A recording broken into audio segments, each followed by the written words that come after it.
Sve više ljudi se odlučuje na vlastiti uzgoj povrća, pa je i patliđan pronašao mjesto u mnogim vrtovima. U današnjem videu ćemo govoriti o načinu uzgoja patliđana, kako da održite stabljiku zdravom i kako da vaši plodovi budu bujni i kvalitetni. Za savjete o uzgoju sveg drugog povrća i voća te drugih biljaka zapratite naš kanal, podržite naš rad sa lajkom, podijelite video sa prijateljima i naravno družite se s nama svaki dan uz novi video savjet koji će vam pomoći da uzgajate zdrave i kvalitetne biljke. Kao i mnoge biljke u našem vrtu, tako i patliđan zaslužuje određenu pažnju. I njegovu stabljiku je potrebno oblikovati kao i sve druge stabljike, kako bi ga zaštitili od bolesti i štetnika. Ovdje primjećujemo da i on ima zapirke u pazusima listova, te ćemo i te zapirke ukloniti na vrijeme dok su još manji, kako bi napravili što manje štete na stabljici. Kada se pravilno oblikuje stabljika patliđana, on može izrasti jako visoko, preko metar visine. Tako da je potrebno osigurati njemu potporu, pa smo ovaj ovdje zavezali, a to ćemo vam kasnije pokazati kako je najlakše zavezati stabljiku patliđana. Kao i druge biljke, i patliđan ima svoje štetnike i ovdje su štetnici napravili već svoje tragove i list je dosta oštećen, pa ćemo i toj temi posvetiti određeno vrijeme. Patliđan se također može uzgajati ovako pod folijom sa navodnjavanjem kap po kap, pa je vrlo bitno da se ovi otvori zatvore sa zemljom i na taj način spriječi prodor vrućeg zraka koji dolazi ispod najlona, te tako neće oštetiti ove donje listove, te će oni duže biti zdravi. A svi ovi listovi koji već dodiruju najlon mogu se i ukloniti kako bi se spriječilo njihovo propadanje. Već smo govorili da patliđan pripada porodici Solanaceae kao paradajz i krompir, te jedan od najvećih štetnika ove biljke jeste krompirova zlatica. Zato je važno poštovati plodored i ne saditi tako biljke blizu jedne drugih koje pripadaju istoj porodici i koje imaju jednake štetnike. Već smo govorili kako se boriti protiv ovih štetnika, o tome imate poseban video, pa ćemo u opisu ovog videa staviti link u kojem imate recept za prirodno sredstvo. A najučinkovitiji način čim primijetite ove štetnike jeste da ih uklonite iz vrta i pregledate listove da slučajno nema jajašaca iz koje bi se mogli razviti još više štetnika. Kao što se ovdje vidi, već imamo dosta velike štete na listovima patliđana, pa je važno svakodnevno obilaziti nasade i pregledati kako bi preventivno mogli da sakupimo sve ove zlatice, te da bi spriječili njihovo razmnožavanje. Ovdje ispod ovog lista već vidimo jajašca, koje je također potrebno ukloniti kako se ne bi razvili dalje štetnici.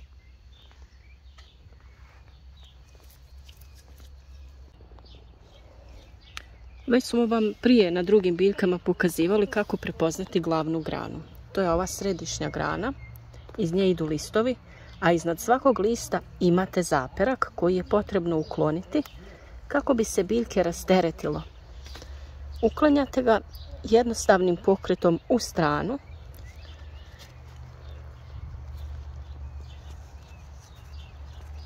i na taj način rane koje ostaju neće biti previše velike da bi došlo do razvoja bolesti.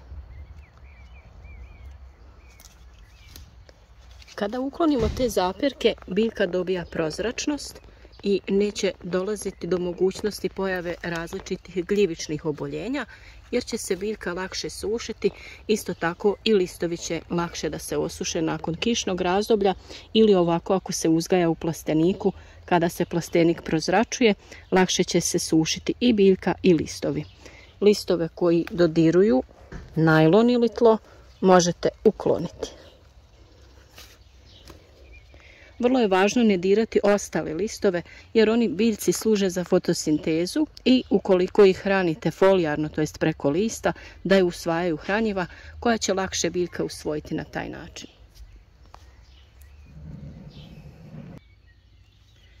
Kako biljka nastavlja sa rastom, na ovoj glavnoj grani stvaraju se cvjetovi. Ovdje imamo već jedan plod i dalje cvjetove, a pored svakog ploda javlja se i zaperak. Kako bi rasteretili biljku i kako bi ovaj plod bio krupan i kvalitetan, zaperak ćemo ukloniti. Na svakoj narednoj grani također možete ukloniti te zaperke kako izlaze, kako bi vam plodovi bili kvalitetni. A ukoliko ostavite poneki, to neće previše štetiti biljci, ali ćete možda imati malo sitnije plodove.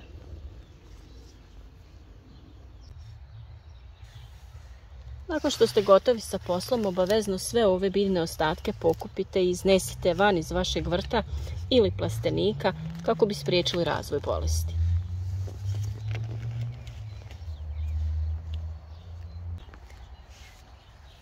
A sada ćemo vam pokazati kako mi radimo vezanje patliđana. Uzmemo duplu špagu, dovoljne visine da možemo zavezati za pripremljenu konstrukciju. Jednostavno napravite omču ispod lista kako vam ne bi spadala špaga i kako bi čvrsto držala ostatak biljke i plodove.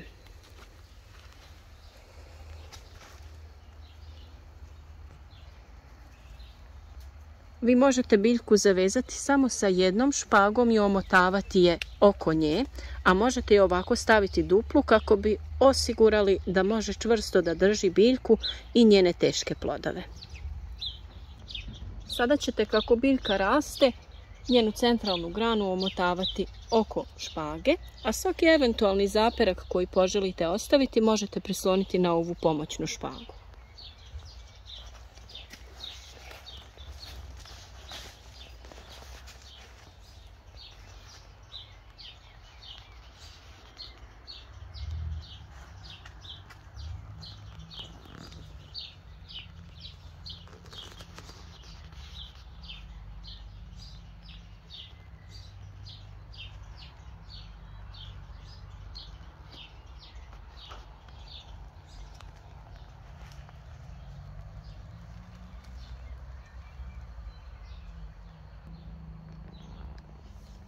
Da utvrdimo šta je najvažnije kod uzgoja patliđana, jeste prepoznavanje štetnika i njegovo pronalaženje na vrijeme prije nego učini veliku štetu.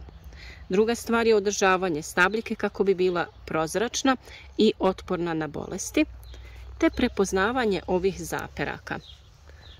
Oni se nalaze iznad listova i uklanjamo ih laganim pokretom.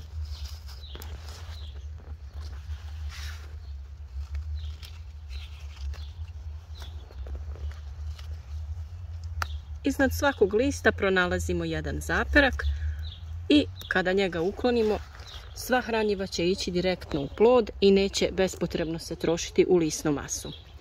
Ovdje imamo jedan zaperak i glavnu granu. Glavnu granu ćemo voditi oko ove špage, omotavati je, a ovaj zaperak ćemo ostaviti i njega ćemo kasnije omotati oko ove pomoćne špage kako bi imali malo više plodova.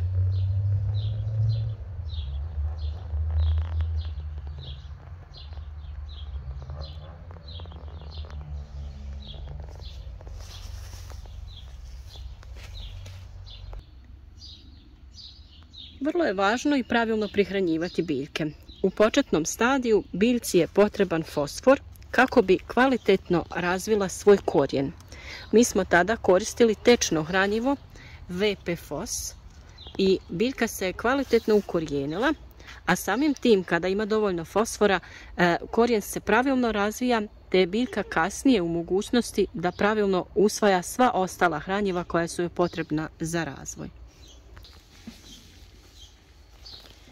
Nakon toga, za daljnji rast i razvoj, biljci je potreban dušik i kalij. Dušik je naravno zadužen za razvoj lisne mase kako bi biljka bila snažna i kvalitetna, a fosfor je zadužen za rast i razvoj plodova, to je cvjetova. U tom slučaju možemo koristiti kristalonska vodotopiva hranjiva koja sadrže jednak omjer svih tih elemenata, a to je oznaka 20-20-20.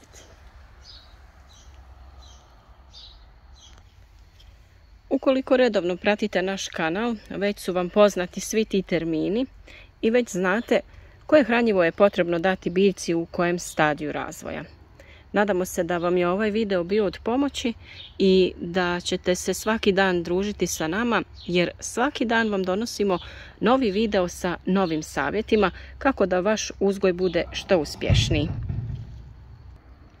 Kao i uvijek, vaša podrška nam mnogo znači, pa ukoliko vam se naš rad sviđa, zapratite kanal, ostavite neki like, pišite nam u komentarima ukoliko imate bilo kakvih pitanja ili samo želite da se javite od kud nas to pratite.